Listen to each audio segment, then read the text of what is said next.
Joining us now, I'm so happy to see her. I saw her an hour or so ago on the set of Fox and Friends. Kellyanne Conway, who is the campaign manager for the Trump campaign, and I've known Kellyanne for so long, I keep calling her Kellyanne Fitzpatrick. Now that is my problem. Hi, Kellyanne, how are you? It has been a long friendship, Laura. In fact, you were at our wedding 15 years ago. Oh, my God. And we appreciate that. We always appreciate your friendship and your great counsel to us, to all of us in helping Donald Trump get elected. Thank you. Thanks so much. Well, let's talk about what you take away from this, lessons learned, maybe new approaches for the next debate. A lot of these online polls say that Trump trounced her. But nevertheless, I think everyone wants him to put her away in the next debate, or maybe in the next couple of weeks. But is there any little change or tweaking that might happen? Sure. I would love to see Donald Trump do more of what he did when he was taking Hillary Clinton on full square on her record on ISIS and the fact that she and President Obama created a vacuum when they got out of Iraq and allowed ISIS to be born and to flourish, and it's now in 30 countries. I love when he took her on trade, because it showed two things. A, it showed that her support of NAFTA and her flip-flopping on TPP shows that she dissents with President Obama, who's much more popular than she is among the base, but also among swing voters.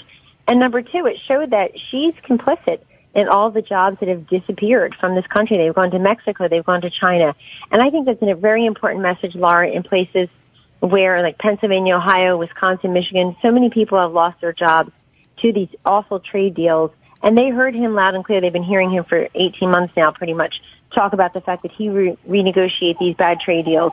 I also think that I agree with Senator Obama of 2008 when he famously said, Hillary Clinton will say anything to get elected. And I'm going to remind Donald Trump of that. It's an important lesson because she said things that weren't true. She said things that obviously were canned, snarky lines. They didn't even fit with the moment or the content of what was being said. And that you just have to keep the pressure on her. Look, Donald Trump represents the 70% of Americans who tell pollsters they want to take this country in a new direction. They don't want the wage stagnation. They don't want the terrorism. They want to feel prosperous and safe.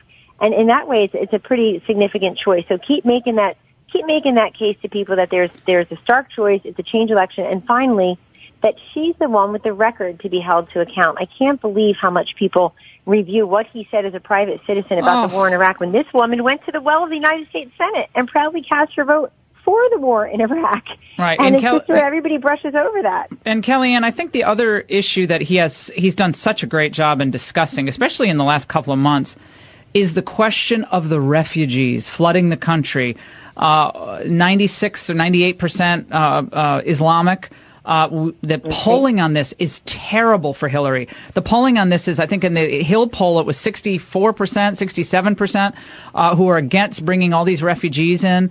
And that's something that is visceral for people, especially tying it to what we're seeing with the inability to get a handle on the homegrown terrorists in the United States. We didn't hear enough about Omar Mateen. We didn't hear enough about the slashing at the mall. But that's fine. There's plenty of time to get to that, I think.